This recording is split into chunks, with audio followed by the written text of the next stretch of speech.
एक सप्ताह पूर्व गुरुद्वारा फ्लाईओवर के नीचे बदहवास हालत में मिली नाबालिग की आपबीती सुनकर पुलिस के भी होश उड़ गए। आपबीती में किशोरी ने जो दास्तां सुनाई, उससे इस वहशी समाज की असलियत भी सामने आई। फिलहाल नाबालिग गर्भवती है। पुलिस ने इस पूरे मामले में एक व्यक्ति को आरोपी बनाकर अपने कर्तव्यों की इतिश्री कर ली है। यत्र नार्यस्य पूज्यते रमन्ते तत्र देवता का गुणगान करने वाला भारत देश और ताज नगरी आज शर्मसार है। दरअसल थाना खंदौली क्षेत्र की रहने वाली एक नाबालिग एक सप्ताह पूर्व गुरुद्वारा फ्लाईओवर के नीचे बेहोशी की हालत में मिली थी। कुछ लोग उस नाबालिग को बदनीयती की नीयत से दबोच रहे थे। वहां से गुजर रहे एक सरदार जी ने पुलिस से संपर्क किया और नाबालिग को पुलिस के हवाले किया। पुलिस को एक हफ्ते बाद जब नाबालिग ने अपनी आपबीती सुनाई तो उनकी आंखें भी शर्म से झुक गईं। दरअसल नाबालिग ने बताया कि उसके मोहल्ले की रहने वाली एक महिला ने उसे वेश्यावृत्ति की गली इस धंधे में धकेल दिया, जिसके बाद वह उसके बताए स्थान पर आने जाने लगी।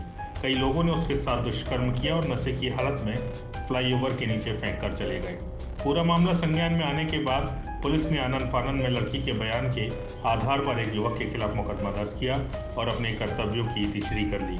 पर पुलिस की कहानी अपने पीछे कई सवाल छोड़ गई है। थाना सिकंदरा क्षेत्र में 30/4 की रात्रि में एक लड़की नशे की हालत में मिली थी। उसे तत्काल थाना पुलिस ने मौके पर पहुंचकर चाइल्ड लाइन के सुपुर्द किया, क्योंकि लड़की नाबालिग थी, और उसके बाद उसे वन स्टॉप सेंटर में भेजा गया, जहां पर उसके मेडिकल कराने के लिए जब ले जाया गया तो लड़की ने मेडिकल कराना से मना कर दिया, जिस कारण का मेडिकल नहीं हुआ। लड़की का पुणे काउंसलिंग की गई और उसका मेडिकल करा गया तो वो लड़की प्रेग्नेंट पाई गई। उससे पूछताछ में ये पता चला है कि ये उसके अपने पड़ोस में रहने वाले एक लड़के से काफ़ी लंबे समय से संपर्क थे और उसके घर के पास ही वो लड़का देवनगर में रहता है और उससे उसके संबंध हो गए थे और जिसके कारण वो गर्भवती हो गई है। इस संबंध में मुकदमा पंजीकृत करने की कार्रवाई की जा रही है और अभियुक्तों की तलाश की जा रही है और इसमें अभियुक्त की गिरफ्तारी शीघ्र की जाएगी। आगरा पुलिस द्वारा अभी तक उस महिला के ऊपर कोई कार्रवाई नहीं की गई है जिसने इस युवती को इस गलीज धंधे में उतारा। इसके अलावा क्योंकि नाबालिग अभी गर्भवती है, चिकित्सीय परामर्श के लिए प्रशासन द्वारा एक कमेटी का गठन किया गया है जो इस बात को तय करेगी कि नाबालिग की शारीरिक क्षमता के अनुसार वो बच्चे को जन्म दे या न दे। चाइल्ड एक्टिविस्ट नरेश पारस ने इस मामले को जब उठाया तब पुलिस ने आनन फानन में एक व्यक्ति के खिलाफ मुकदमा दर्ज किया। नरेश का कहना है कि लड़की के खिलाफ जाति की गई है। जिन लोगों ने इस लड़की को इस पेशे में आने के लिए मजबूर किया उनके खिलाफ कोई कार्रवाई नहीं की गई। फिलहाल लड़की 7 दिनों से बाल कल्याण समिति की अभिरक्षा में है। लड़की ने जब अपने ऊपर हुई हैवानियत की दास्तां सुनाई तो सभी के चेहरे से न रह गए। जगह जगह इस नाबालिग की बोली लगाई गई और काम निकालने के बाद किसी कबाड़ की तरह इसको फेंक दिया गया।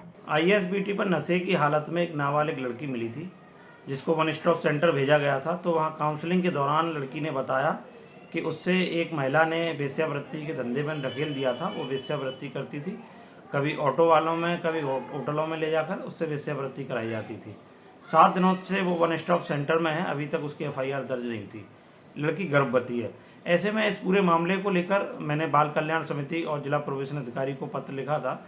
मैंने मांग की थी कि इस लड़की की काउंसलिंग कराई जाए। काउंसलिंग के आधार पर जब ये लड़की बताती है कि गर्भवती है तो उसका समाधान किया जाए कि आखिर में ये किशोरी बच्चे को जन्म देगी या इसका एबॉर्शन होगा।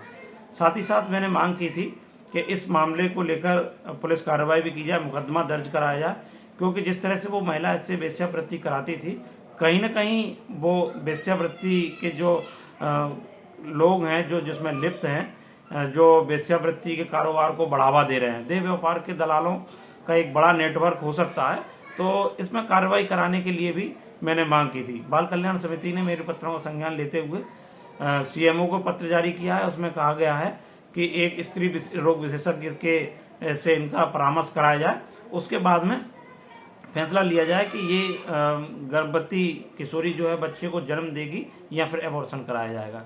साथ ही साथ बाल कल्याण समिति ने थाना सिकंदरा को FIR दर्ज कराने के भी आदेश जारी किए हैं। फिलहाल दुष्कर्म के बाद गर्भवती हुई इस नाबालिग के बच्चे के भविष्य के बारे में बाल विकास और महिला कल्याण विभाग विधि राय लेते नजर आ रहे हैं। गुरुद्वारा फ्लाईओवर के नीचे बेहोशी की हालत में मिली युवती ने जब अपने ऊपर हुई हैवानियत की दास्तां सुनाई तो सुनने वालों की रूह कांप गई। इस युवती के साथ जगह जगह दुष्कर्म की वारदात हुई। चाइल्ड एक्टिविस्ट नरेश पारस के हस्तक्षेप के बाद आगरा पुलिस ने इस पूरे मामले का संज्ञान लिया और इस पूरे मामले में एक व्यक्ति के खिलाफ मुकदमा दर्ज कर अपने कर्तव्यों की तिश्री कर ली। पर आगरा पुलिस की ये कहानी अपने पीछे कई अनसुलझे सवाल छोड़ गई है। फिलहाल किशोरी गर्भवती है, अब उसके लिए विधिक राय मांगी जा रही है। अपने साथी कैमरा पर्सन रंजीत चौहान के साथ मैं अमित शर्मा, प्रातः दर्पण न्यूज, आगरा।